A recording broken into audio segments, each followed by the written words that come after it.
Civil rights attorneys representing the family of Steve Perkins are back in town with plenty to say about the investigation into his death at the hands of police. Perkins was shot and killed in his front yard on September 29th, and this comes on the heels of Decatur's police department completing its internal investigation into what happened that night. Our Matthew King has more. The community has a right to be safe.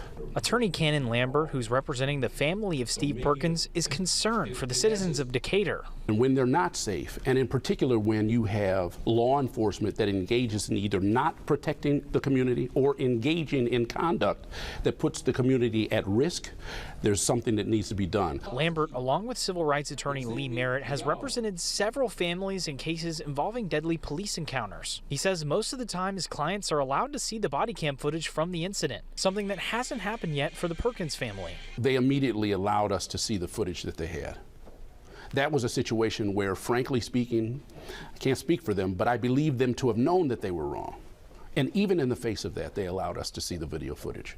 I don't understand why that wouldn't be the case here. A letter from the Alabama law enforcement agency notified the Perkins family that it could not release the footage because it could harm the integrity of the investigation or a jury pool selection. Lambert says neighbor video of the incident is problematic enough. It tells a truly damning tale. And I think that's why you see this community so up in arms. The video from the individual who pulled the trigger upwards of 18 times will be really, really insightful as to the whys of it. That was our Matthew King reporting. So the result of Decatur PD's internal review is not being released to the public as of now. The goal was to determine whether the officers involved violated any policies. Chief Todd Pinion will call a predetermination hearing to review the results and findings of this investigation.